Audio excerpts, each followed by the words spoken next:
The first thing you hear is a child's voice, not a clear sentence. Not yet just the sound of someone trying to explain the unexplainable through tears. Over that, the faint crackle of a 911 dispatcher's line. The sterile calm of someone asking for an address while the world is ending in the background. It is June 2nd, 2023, in Ocala, Florida, and 35-year-old Ajik A. Jones is lying on the ground outside her neighbor's front door, bleeding from a single gunshot wound to the chest. A few minutes earlier, she was a mother walking across a patch of grass to complain about roller skates and insults. Now, as paramedics race toward Quail Run, her 10-year-old son is watching strangers press their hands into her chest, begging her to breathe. From the outside, Quail Run looks ordinary, almost anonymous. A low-rise complex, a shared lawn, cars parked in uneven rows. The kind of place no one expects to become the center of a national debate. But the Netflix documentary The Perfect Neighbor shows us that this strip of grass between two doors has been a front line for years.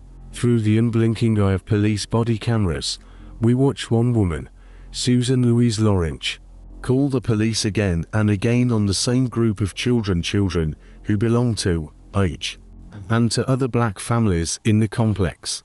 Officers arrive to complaints about noise, about trespassing, about kids destroying property that is, on paper, communal. They listen. They look at the kids. They look at Susan.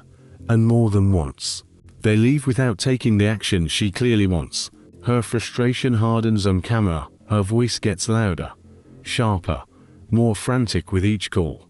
To understand how we got to a gunshot through a closed door, you have to understand who A. Jones was before she became a headline. Friends and family describe her as the center of gravity for 4 young children. A woman who juggled work and parenting, and still somehow had the energy to show up for other people. In interviews and statements collected after her death, her mother remembers that Age wanted the whole world to know her name one day, not like this, but for something better. She was the mom who walked the kids to the playground, who let them ride scooters and bikes across that patch of grass, who believed they had as much right to that space as anyone else. When you watch The Perfect Neighbor, you don't see Age through glossy reenactments or dramatic sit-down interviews. You see her in fragments, in neighbors' descriptions, in the way officers refer to her when they arrive on earlier calls, in the raw panic of the night she is shot. On the other side of the camera is Susan Lawrence, a white woman in her late 50s, living alone in a unit that faces the shared yard. Over and over in police visits that the documentary pieces together, she tells officers some version of the same story. The children are out of control, they are dangerous, they are threatening her. According to law enforcement records and local reporting, she admits at one point to using racial slurs toward those same children, calling them the N-word and referring to them as black slaves, even as she insists to deputies that she is the true victim in the neighborhood. She posts no trespassing signs on ground that is not actually hers, complains that the kids are stepping on her grass, and escalates verbal fights into official reports. Each 911 call another entry in a growing paper trail of fear, frustration, and hostility. Police come when she calls. They note her complaints about loud music, about balls hitting her windows, about children being aggressive, and at least some of them start to see a pattern. In bodycam footage described by critics and reporters after the film's release, you can hear the faint edge of skepticism when officers tell her there is only so much they can do about kids playing outside. You can feel the tension in the way she repeats herself, insisting that someone has to stop these children before something terrible happens, not to them, but to her. Behind that insistence is a Florida law that has been invoked in some of the most controversial killings of the last decade. Stand your ground. It allows a person who says they fear for their life to use deadly force, without an obligation to retreat, as long as that fear would be reasonable for someone in their position. Susan knows about the law according to an arrest affidavit. She has researched self-defense statutes, arming herself with more than just a handgun. Meanwhile, the children keep growing up in the middle of a conflict they didn't create. They step onto the grass to play, and are met with shouting from a woman behind a door or a window. A woman who films them on her phone and calls the sheriff's office when they roll too close to her property line. On at least one occasion, according to neighbors and later investigative reporting, she swings an umbrella at a child and throws a pair of skates hard enough to leave a mark. For Age, this isn't an abstract conversation about law or race, it is her kids coming home in tears, telling her about the lady who hates them next door. For Susan, each incident seems to confirm her belief that she is surrounded, under siege, a perfect neighbor trying to protect herself from a neighborhood gone wrong. By the time the sun sets on June 2nd, 2023, all of this slow burn history is primed like a fuse. Somewhere in the complex, Age's kids are outside again, playing in the same patch of grass that has sparked so many arguments. At some point during the evening, an argument breaks out between the children and Susan. What everyone agrees on is that there are harsh words, there is anger, and there is a pair of roller skates that end up in Susan's hands, and then in the direction of Age's children. The exact details vary depending on who is telling the story, but at the center of every version is a group of frightened kids who run back to their mother and tell her what happened.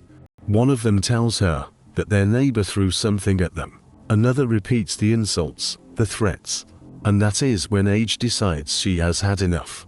In bodycam-driven true crime stories, there is often a moment when you want to climb through the screen and stop someone from making a choice that will change everything. For Age, that choice is heartbreakingly simple.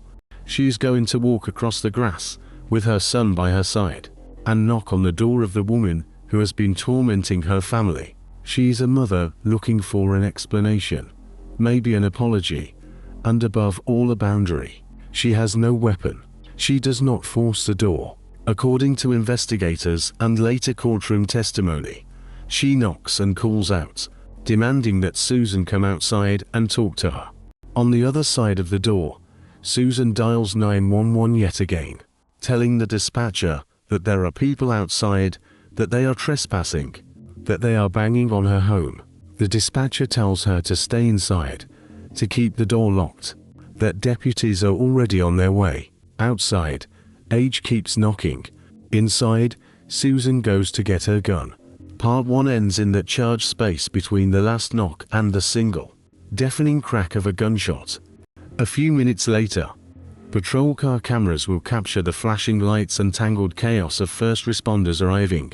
The documentary will later line those images up with the earlier footage, making it impossible not to see how a pattern of ignored warning signs and escalating hostility culminated in one irreversible decision. For now, in this opening act, we stop with a woman at a door and a neighbor who believes or convinces herself that the law is on her side if she pulls the trigger.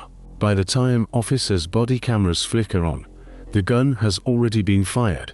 What we are reconstructing now comes from those cameras, from 911 recordings, and from the statements that will later be picked apart in a courtroom.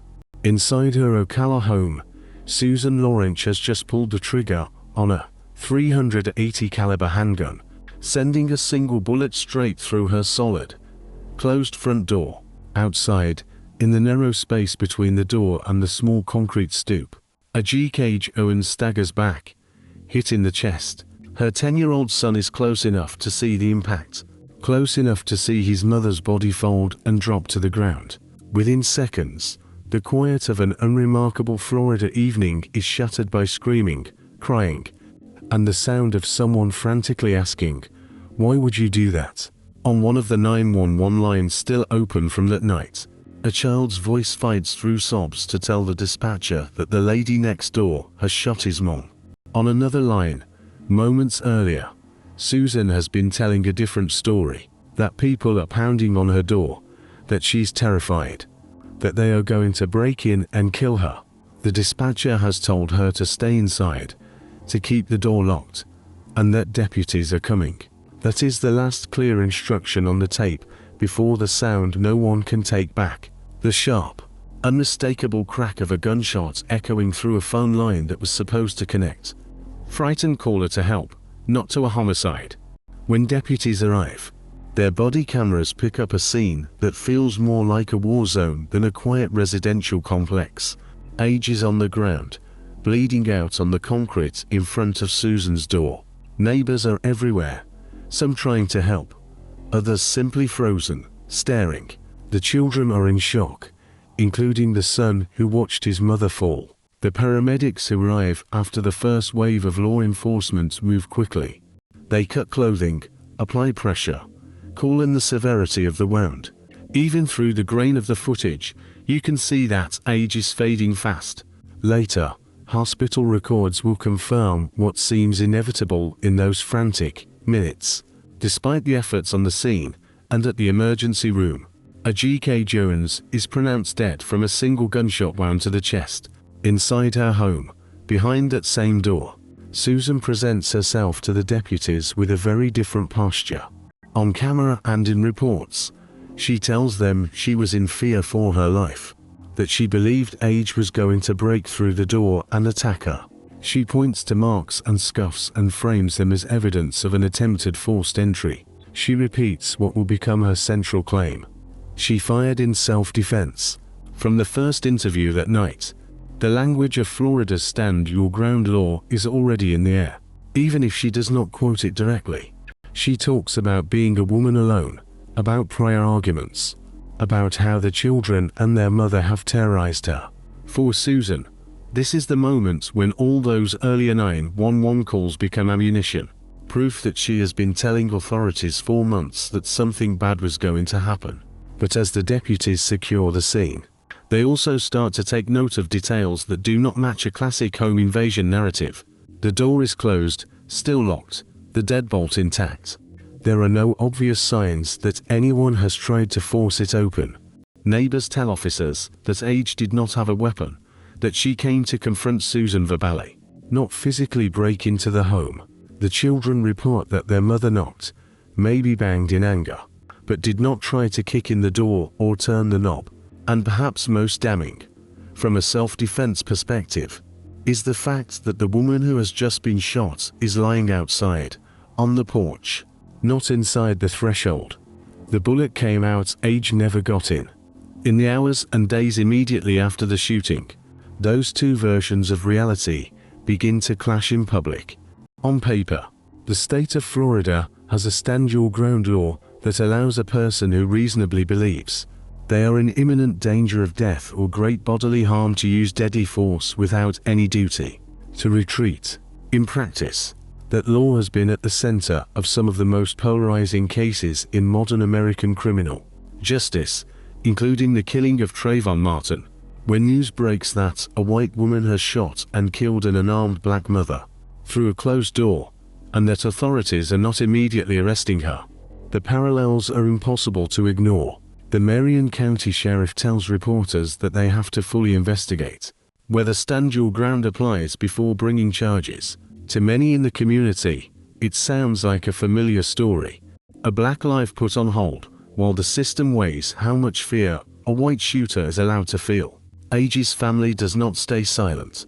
Her mother, Pamela Diaz, steps in front of cameras and microphones with a raw mixture of grief and fury, demanding to know why the woman who killed her daughter is sleeping in her own bed, instead of sitting in a jail cell. Civil rights attorney Benjamin Crump, already known for representing families in high-profile shootings of black people, joins the case and calls the delay unconscionable. Vigils turn into protests. Signs appear with Age's name on them, alongside hashtags that link her to a grim lineage of black victims, whose deaths are filtered through legal phrases like reasonable fear and imminent threat. For the Owens family and their supporters, the message is simple. If shooting an unarmed mother through a closed, locked door does not lead to immediate arrest, what does that say about whose lives and whose fear really count in Florida's justice system? As public pressure mounts, investigators dig deeper into Susan's history. They pull police reports and 911 logs and compile a timeline that looks very different from the single, isolated moment of terror she describes. Over roughly 2.5 years, she has called law enforcement multiple times about neighborhood children, many of them black, accusing them of trespassing, threatening her, damaging her property. In at least one documented instance, according to an arrest affidavit summarized in coverage of the case, she admits to using the N-word and other racist insults when yelling at the kids. Witnesses describe her waving a gun around, swinging an umbrella, throwing objects, and treating a shared grassy lot as her private kingdom.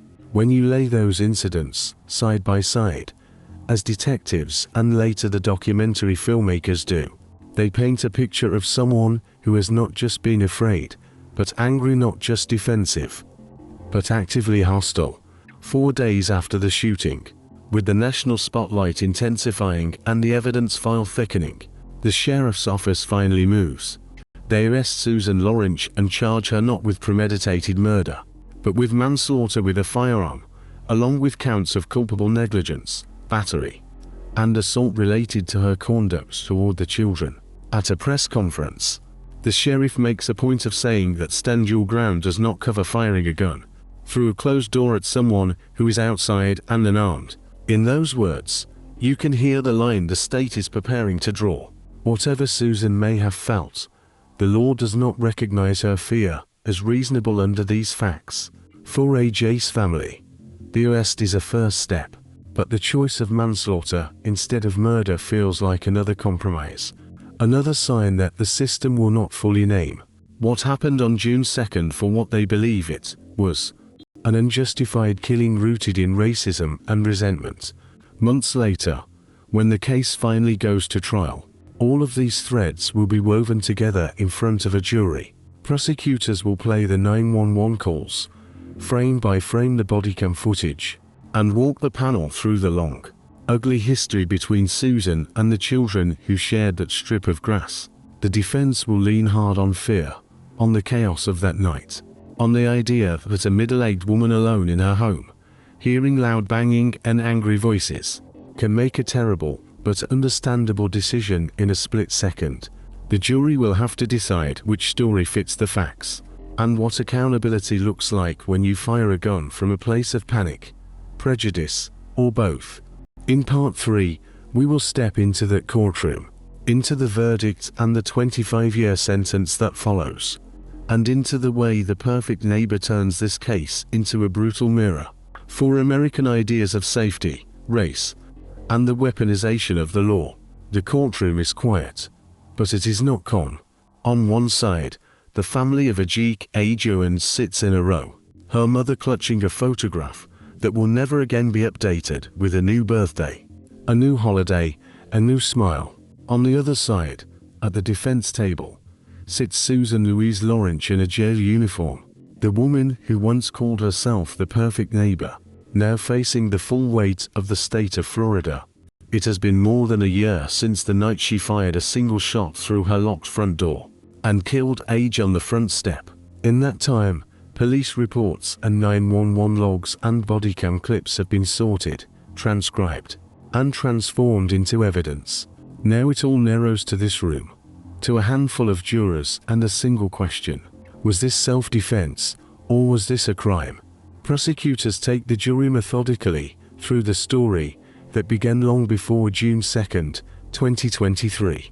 They talk about the repeated 911 calls, the complaints about children on a shared lawn, the racial slurs that witnesses say Susan used when yelling at black kids in the neighborhood, and the umbrella and roller skates allegedly wielded as weapons against them. They replay the audio of her first 911 call that night, where she's told clearly to stay inside and wait for deputies. Then they play the sound that comes after that instruction, the sound that changes everything. The single gunshot fired through a solid, closed door at a woman standing outside with her child. Expert witnesses explained that the door was still locked, that there were no signs of forced entry, that Age was unarmed when the bullet tore through her chest. Piece by piece, the state builds a picture not of a woman under siege, but of a neighbor whose fear had been stoked and fed by her own hostility until it became deadly. The defense paints a different portrait. They ask the jurors to imagine themselves alone at night, hearing someone pounding on their front door, shouting in anger, with a long history of tension and arguments in the background. They talk about Susan's age, her mental health, her claimed anxiety, and the fact that she had called law enforcement many times before, because she genuinely believed the children and their mother were a threat. They frame the gunshot as a split-second decision, a tragic mistake made by someone who felt cornered and saw no other way to protect herself. Under Florida's Stand Your Ground law, they argue, the question is not whether age was actually about to break down the door, but whether a reasonable person in Susan's position could have believed that she was. For the defense, every prior 911 call becomes a brick in the wall of reasonable fear. Every complaint a step toward the terrible moment when fear and poor judgment collide. Outside the courtroom, the stakes feel even bigger. Commentators and activists are watching the trial not just as a local case, but as another test of how American courts value black lives when they are weighed against white fear. The names of Trayvon Martin and other victims killed under the shadow of Stand Your Ground hover over coverage of the proceedings like ghosts. When AJ's mother, Pamela Diaz, steps up to the microphones during breaks, she does not just talk about her daughter, she talks about every black person who has been cast as a threat for existing in the wrong place, in front of the wrong person, at the wrong time. Civil rights attorney Benjamin Crump, who has stood beside many grieving families in similar moments, calls the case a bellwether for whether states will keep allowing Stand Your Ground to be used as a shield for what he describes as racially charged violence. The courtroom may be contained by four walls, but the verdict will travel far beyond them. In August 2024, the jurors file back into their seats, and the entire room leans forward. When the clerk reads the verdict guilty of manslaughter with a firearm, there is a visible release of breath from AJ's family, a murmur of reaction from the gallery. It is not a murder conviction, and for some that distinction stings, but it is still a recognition that what happened on June 2nd was criminal, that firing a gun through a locked door at an unarmed neighbor is not protected by Stand Your Ground. Months later, at the sentencing hearing, Judge Robert Hodges looks at Susan and tells her plainly that her actions were completely unnecessary, that she had time to choose another way out of that confrontation and did not take it. When he sentences her to 25 years in prison, he's not just punishing a single trigger pull, he's sending a message about the years of escalation that led up to it. For AJ's children, no sentence will ever feel like enough. They are growing up with memories no child should have to carry. The sound of a gunshot on an ordinary night, the sight of their mother on the ground, the knowledge that a neighbor they had known their entire lives was the one who killed her. For Pamela Diaz, the courtroom victory is only the beginning of a different kind of fight. She channels her grief into activism, speaking out against Stand Your Ground and supporting other families through initiatives like the Standing in the Gap Fund. In interviews, she insists that AJ's name must not fade from public memory, that her daughter should be remembered not just as a victim, but as a mother who stood up for her children and paid the ultimate price for it. This is where The Perfect Neighbor as a documentary does something unusual. Instead of leaning on experts and talking heads to explain what it all means, it lets the system speak for itself through its own recordings. The bodycam footage shows years of officers arriving, listening, and leaving, each time a little more aware that something is off, but never quite intervening in a way that changes the trajectory. The 911 tapes capture the bureaucratic calm of dispatchers, giving instructions that, in the end, are not enough to prevent a death. Courtroom clips and public statements reveal how each institution, police, prosecutors, judges, tries to frame what happened, sometimes in conflict with what the cameras have already shown us. The film becomes a mirror held up to a particular corner of America, a place where a woman can convince herself that children on shared grass are a threat, and where the law can be stretched to accommodate that fear until the only thing left between it and a bullet is a locked door. As the credits roll, you are left with images that are hard to shake. AJ's smiling photos contrasted against the still frame of her body on the porch, Susan's calm, Explanations to deputies placed side by side with early clips of her hurling insults at kids. The quiet determination on Pamela's face as she promises that her daughter's story will fuel change. It is tempting to think of The Perfect Neighbor as a story about one bad actor, one dangerous neighbor whose paranoia and prejudice turned lethal. But the deeper you sit with it, the clearer it becomes that this is also a story about what happens when institutions treat patterns of harassment as noise instead of warning signals. When a string of minor incidents is allowed to pile up until a gunshot makes everyone realize those incidents were never minor at all. In the end, the question that hangs over this case is painfully simple. How many chances did the system have to stop this before Age's son had to watch his mother die on a doorstep? The calls were documented. The complaints were documented. The slurs, the threats, the umbrella, the roller skates, all of it left traces in reports and on video that, in retrospect, read like flashing red lights. The Perfect Neighbor forces us to look at those lights and admit that we often only see them clearly after the worst has already happened. For listeners and viewers, the takeaway is not just that one woman went to prison, it is that our laws, our policing, and our assumptions about who is dangerous and who is in danger are all part of the story that brought Age to that front door. The question is whether we treat this case as a closed chapter, or as a warning that we still have time, in other neighborhoods and other stories, to listen to the alarms before a single gunshot turns another ordinary doorstep into a crime scene.